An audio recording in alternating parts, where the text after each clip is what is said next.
খুবই আলোচিত। আপনি হয়তো সোশ্যাল মিডিয়ায় অতটা অ্যাক্টিভ নাই, আপনি কি এটা লক্ষ্য করছেন যে আসলে এই কাজটা খুব হাইপ? হ্যাঁ,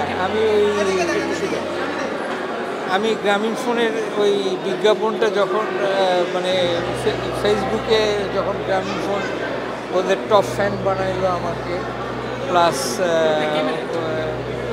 ওদের মানে গ্রামীণ ফোন ওই অ্যাডটা করার পরে ওখানে যে আমি হাইপটা দেখেছি, তাতে আমার মনে হয়েছে যে জিনিসটা আসলে খুব ভালো হয়েছে। যেখানে যে ক্যারেক্টারটা দেখলাম বাস্তব জীবনে তো একটু এরকম চিপা থাকে না, যে বেছে বেছে বেছে বেছে। না, আমার ওরকম বাজ বিচার করি না। আমি এক জায়গায় গেলে যেই জিনিসটা আমার প্রথম পছন্দ হয় আমি সেটাই কিনি। একটা সময় আপনার প্রত্যেক দিন স্ক্রিনে দেখতাম, এখন একটু কম দেখি, মাঝে একবারই দেখতামই না। হ্যাঁ, কারণটা কি? এটার কারণ মিডিয়া ইটসেলফ হচ্ছে এটার কারণ। কারণ হয়েছে কি যে আগের মতো আর নাই। আগে আমরা যখন কাজ করতাম, কাজ করার পরে আমরা পেমেন্টটা পেতাম। এখন পেমেন্টটা খুব ধাপে ধাপে ধাপে ধাপে পেতে হয়, যার ফলে হাইপার টেনশনের মধ্যে থাকতে হয় একটা। তো আমি এই বয়সে এসে আর এই টেনশনগুলো নিতে চাই না, দেখেই আমি মানে আস্তে আস্তে অভিনয় করা কমিয়ে দিয়েছে। আমার ছেলেও এখন গ্র্যাজুয়েট হয়ে গেছে। সো আমি তো একসময় সেনাবাহিনীতে ছিলাম, রিটায়ার্ড ক্যাপ্টেন, ওখান থেকেও একটা পেনশন পাই, যার ফলে আমার চলে যাচ্ছে, কেটে যাচ্ছে। কিন্তু একজন শিল্পীর লাইফ আসলে আপনার হয়তো এরকম ব্যাকগ্রাউন্ড আছে, অনেকের তো নাই। হ্যাঁ, তাদের জন্য তো আসলে সার্ভাইভ না, আমি যে কাজ করব না বলি নেই, কিন্তু আমি বলছি যে আমি একটু এখন বেছে বেছে কাজ করি, মানে একটু বেছে বেছে কাজ। মানে আর্টিস্টের জীবনটাকে আরো একটু, আমি ওই কথা বলি না, ধরেন আপনার ফিনান্সিয়াল একটা সাপোর্ট আছে, আপনি সেনাবাহিনীতে ছিলেন, আপনার ছেলে জব করছে, কিন্তু আপনার যে ফ্যামিলি ব্যাকগ্রাউন্ড ওই জায়গা আমার ছেলে এখনো জব করা শুরু করে। মানে অনেকে তো একটু লো লেভেলও আছে, যাদের হয়তো এইটাই নির্ভর করে চলতে হয়, হয়তো আপনার পর্যায়ে গেলে তাদের কাজও থাকে না, মানে তাদের জন্য আসলে অন্য আয়ের উৎস নাই, তাদের জন্য কতটুকু সার্ভাইভ এই প্রফেশনটা এখন কেমন? এখন একটু ওই যে বললাম যে অনেক সিন্ডিকেট হয়ে গেছে, কথাটা বুঝছেন, যে প্রচুর সিন্ডিকেট। ও কাজ করলে আমি কাজ করব না, ওকে নিলে আমি কাজ করব না, এই প্রবণতাগুলো আগে কিন্তু ছিল না। আগে পরিচালক নির্ধারণ করতো কে কাজ করবে কে কাজ করবে না। এখন পরিচালকরা শিল্পীদের দ্বারা মানে নির্দেশিত হয় যে একে নিলে আমি কাজ করব, একে নিলে আমি কাজ করব না। তো এইসব ঘ্যান্তাকারী আমার ভালো লাগে না। আর যার ফলে আমি খুব সিলেক্টিভ কিছু লোকের কাজ করি। একদমই যে বন্ধ করে দিয়েছি তা কিন্তু না। আমি কিছু কাজ কোচিং খন্দকারের কাজ করছি, করব, সামনেও করব।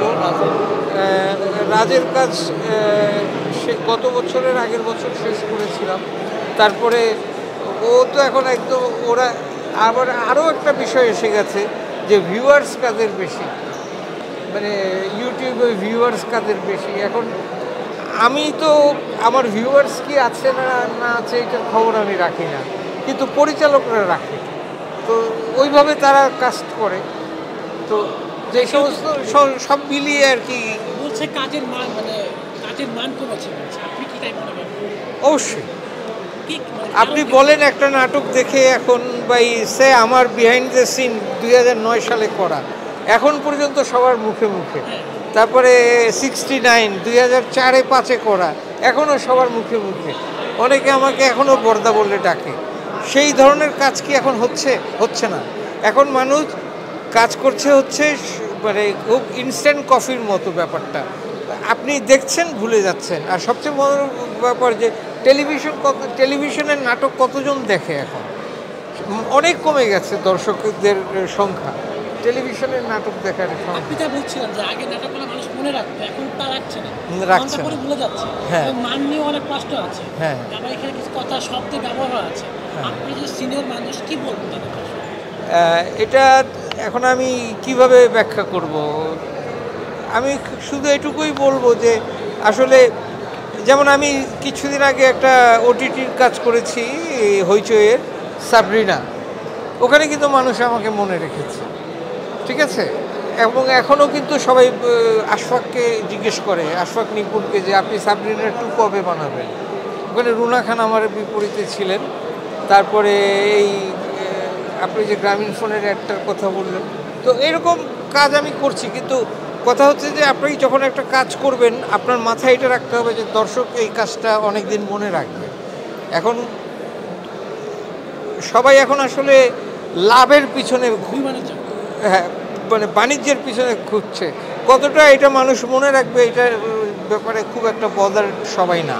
তাহলে কি ছোট পর্দার নাটক যারা করেন এটা কি ভবিষ্যতে হুমকির মুখে হবে? আপনি কি মনে করেন? একটু তো হুমকির মুখে আছেই, কারণ একটা কথা কি যে কয়জন পরিচালক এডুকেটেড এটাও আপনাকে বুঝতে হবে। কয়জন পরিচালক এডুকেটেড, তাই না? কারণ সবাই কিন্তু এডুকেটেড না। আগে যেমন আগের পরিচালকরা সবাই এডুকেটেড ছিল, এখন যারা এডুকেটেড আছে তারা ম্যাক্সিমাম শুধু ওটিটিতেই কাজ করছে, জাস্ট বিকজ ওই শুধুমাত্র লোক হাসানোর নাটক করে তো আপনার কোনো কাজ নাই, হতে পারে না। আপনাকে ওখানে একটা মেসেজ দিতে হবে, একটা বার্তা দিতে হবে, তাই না? সেই বার্তাটা আপনি কোন নাটক থেকে পাচ্ছেন আমাকে বলেন। এটিতে আবার অশ্লীলতা দেখা গেছে আমাদের বিভিন্ন এটা কি বলা যায়? আচ্ছা, এটা পাবলিক ডিমান্ড, আমি তো করি না। Thank you, ভাই। Thank you, thank you. এগুলো কার? এত ভারী ভাই। বলেন কি ভাই?